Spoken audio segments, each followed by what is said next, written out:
Viewers, आइए एक ऐसी दुनिया का सफर करते हैं जहां हमें इंसानी फितरत का पता चलता हो। एग्डन हीथ नाम की जगह जो राजों और कहानियों से भरी है, और जैसे जैसे हम उस जगह पर रहने वाले लोगों से मिलेंगे और उनके इमोशंस को देखेंगे तो यूं लगेगा जैसे हमारा अपना आप भी खुलकर हमारे सामने आ रहा हो। तो आइए ऐसे सफर में मेरे साथ शामिल हों जो हैरत और एहसास से भरा है। आज की वीडियो में हम डिस्कस करेंगे थॉमस हार्डी की novel the return of the native की डिफरेंट डायमेंशंस को। अगर बात करें कि ये नॉवल क्यों लिखा गया, इसके लिखने का क्या पर्पस यानी क्या मकसद था, तो ये नॉवल लेट 19th सेंचुरी में विक्टोरियन एज में लिखा गया, जब बहुत सारी सोशल और कल्चरल चेंजेस हुई, इंडस्ट्रीज लगाई गई, इंडस्ट्रियलाइजेशन शहरी इलाकों को बहुत तेजी से बदलने लगी, लेकिन देहाती इलाकों में इस मॉडर्नाइजेशन का बहुत बुरा असर हुआ। ऐसे ही थॉमस हार्डी अपने इस नॉवल में एग्डन हीथ नाम की एक फिक्शनल प्लेस क्रिएट करते हैं, जिसके जरिए वो ओल्ड ट्रेडिशंस और न्यू वे ऑफ लाइफ के दरमियान क्लैश को दिखाते हैं। ये नॉवल 1878 में पब्लिश हुआ और विक्टोरियन एज में लिखा गया, जब नेचुरलिज्म और रियलिज्म की मूवमेंट्स चल रही थी। इसकी सेटिंग रखी गई एग्डन हीथ नाम की एक फिक्शनल प्लेस पर और थर्ड पर्सन इसका पॉइंट ऑफ व्यू है। अगर बात करें इस नॉवल के मेजर थीम्स की, तो सबसे पहले है नेचर वर्सेस ह्यूमंस। ये नॉवल एग्डन हीथ नाम की जगह और वहाँ के रहने वालों के दरमियान एक कंट्रास्ट दिखाती है, क्योंकि उस जगह का एनवायरनमेंट और कैरेक्टर्स की डिजायर्स आपस में नहीं मिलती। वो उस माहौल में खुद को एडजस्ट नहीं कर पाते और वहाँ से चले जाने की कोशिश करते हैं। फिर है लव एंड रिलेशनशिप्स। कैरेक्टर्स के रोमांटिक रिलेशनशिप्स इस कहानी का सेंट्रल पार्ट हैं।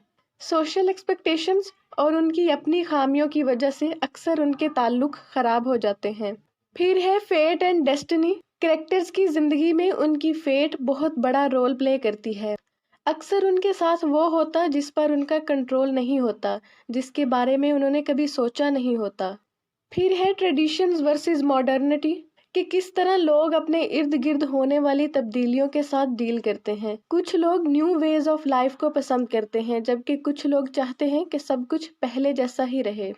फिर है जेंडर रोल्स। ये नॉवल विक्टोरियन एज की औरतों के बारे में भी दिखाता है कि उनके लिमिटेड रोल्स होते, उन्हें बहुत कम अपॉर्चुनिटीज दी जाती और ये सब उनकी जिंदगियों के अहम फैसलों पर बुरी तरह असर करता। फिर है डिसेप्शन यानी धोखा देना। कैरेक्टर्स रिलेशनशिप में एक दूसरे को धोखा देते हैं और चीट करते हैं। कहानी शुरू होती है डिगोरी वेन नाम के एक रैडल मैन से, जो नॉवल के शुरू में थॉमसन योबराइट को एग्डन हीथ लेकर आता है। डिगोरी थॉमसन से बहुत मोहब्बत करता है और जब वो थॉमसन से शादी करने को कहता है तो थॉमसन इनकार कर देती है। थॉमसन की शादी वाइल्ड ईव नाम के एक लड़के से हो रही होती है, लेकिन उनके मैरिज लाइसेंस में प्रॉब्लम हो जाती है, जिसकी वजह से उन दोनों की शादी नहीं हो पाती। इसलिए थॉमसन अब अपनी आंट मिसिज योबराइट के घर रहने के लिए आ जाती है और डिगोरी उसे छोड़ने आ रहा होता है। और तभी एग्डन हीथ के लोग गाय फॉक्स डे मना रहे होते हैं। बॉनफायर होता है, वो बातें करते हैं, डांस करते हैं और मुख्तलिफ तरीके से सेलिब्रेट करते हैं। और तभी पता चलता है कि क्लिम योबराइट भी क्रिसमस के टाइम पर वहां आ रहा है। क्लिम एक्चुअली पेरिस से आ रहा होता है। ये मिसिज योबराइट का बेटा है और थॉमसन का कजन। अब एग्डन हीथ के रहने वाले लोगों को यूं लगता है कि क्लिम पेरिस वापस जाने से पहले थॉमसन से शादी कर लेगा, क्योंकि मिसिज योबराइट थॉमसन और वाइल्डीव की शादी से ज्यादा खुश नहीं थी। वो वाइल्डीव को सोशली इंफीरियर समझती थी।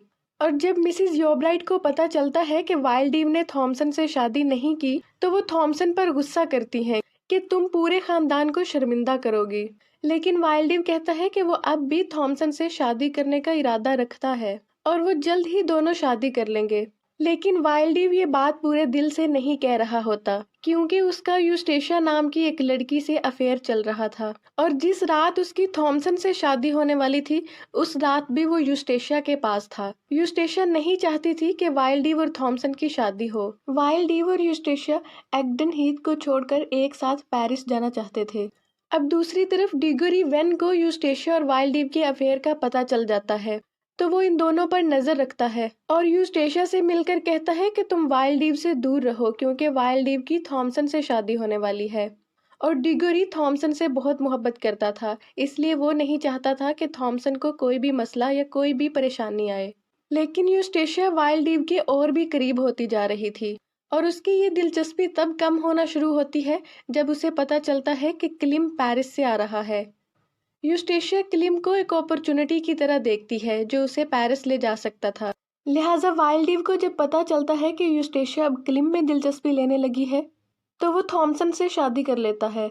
दूसरी तरफ यूस्टेशिया और क्लिम का भी रोमांटिक रिलेशनशिप शुरू हो जाता है, लेकिन यूस्टेशिया को जल्द ही पता चलता है कि क्लिम वैसा शख्स बिल्कुल भी नहीं है जैसा वो उसके बारे में सोचती थी। क्लिम अब वापस पेरिस नहीं जाना चाहता था। वो वहीं एग्डन हीथ में रहकर एक स्कूल बनाना चाहता था ताकि वहाँ के लोगों को एजुकेट कर सके। लेकिन यूस्टेशिया और क्लिम कंप्रोमाइज करते हैं कि वो दोनों बर्डमouth चले जाएंगे, जो समंदर के करीब एक शहर होता है और एग्डन हीथ से ज्यादा दूर नहीं। लेकिन मिसिज योब्राइट ऐसा नहीं करना चाहती थी। यूस्टेशिया और क्लिम की खुशी भी थोड़ी देर के लिए होती है क्योंकि क्लिम के पास बर्डमouth जाने के लिए पैसे नहीं थे और स्कूल खोलने के लिए भी उसके पास फंड्स नहीं थे।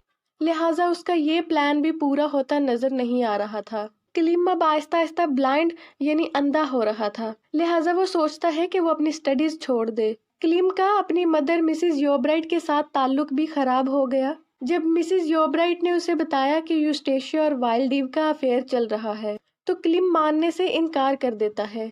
यूं वो माँ बेटा एक लंबे अरसे तक आपस में कोई बात नहीं करते। एक दिन बहुत जोर की गर्मी होती है जब मिसिज योब्राइट क्लिम के यहाँ जाने का फैसला करती हैं ताकि वो दोनों आपस में बात करें और गलत फहमी को दूर कर सकें। मिसिज योब्राइट वहाँ वाइल्ड ईव को जाते हुए भी देख लेती हैं। घर के अंदर वाइल्ड ईव और यूस्टेशिया आपस में बातें कर रहे होते हैं और जब मिसिज योब्राइट दरवाजा नॉक करती है तो यूस्टेशिया मिसिज योब्राइट के लिए दरवाजा नहीं खोलती। बहुत देर तक दरवाजा नॉक करने के बाद मिसिज योब्राइट वहाँ से चली जाती हैं। क्लिम दरवाजे के पास ही सो रहा था लेकिन वो भी दरवाजा नहीं खोल पाता। अब रास्ते में मिसिज योब्राइट को एक जहरीला सांप काट जाता है और वो वहीं बेहोश हो जाती हैं।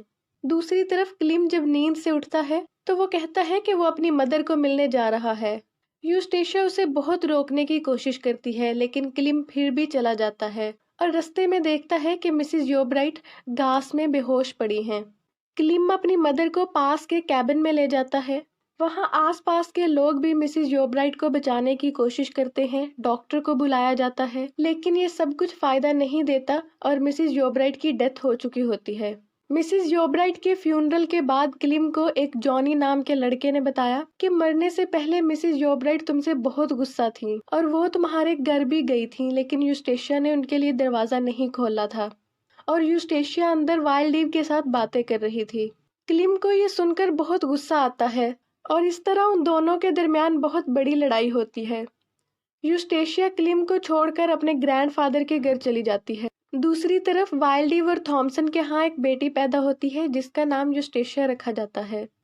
फिर वाइल्ड ईव और यूस्टेशिया दोबारा से मिलने लगते हैं और कहते हैं कि वो अब भी एक दूसरे को बहुत प्यार करते हैं। वाइल्ड ईव यूस्टेशिया से कहता है कि वो उसकी हर तरह की मदद करेगा, तो यूस्टेशिया कहती है कि उसे बर्डमouth ले जाओ, वहाँ उन्हें पेरिस जाने वाला कोई जहाज मिल जाएगा। लिहाजा वो दोनों बर्डमouth जाने का प्लान करते हैं। एक दिन थॉमसन वाइल्ड ईव का पीछा करती है तो उसे वाइल्ड ईव और यूस्टेशिया के अफेयर का पता चल जाता है। फिर थॉमसन क्लिम के घर जाती है और क्लिम के घर जाकर बताती है कि वाइल्ड ईव और यूस्टेशिया का अफेयर चल रहा है और वो दोनों बर्डमouth जाने वाले हैं। क्लिम वाइल्ड ईव और यूस्टेशिया को ढूंढने की कोशिश करता है। फिर उस रात सख्त तूफान आता है। यूस्टेशिया एक पॉन्ड यानी तालाब में गिर जाती है। वाइल्ड ईव और क्लिम यूस्टेशिया को बचाने के लिए दोनों तालाब में छलांग लगा देते हैं और तभी डिगोरी वेन भी उनको बचाने के लिए अंदर छलांग लगाता है।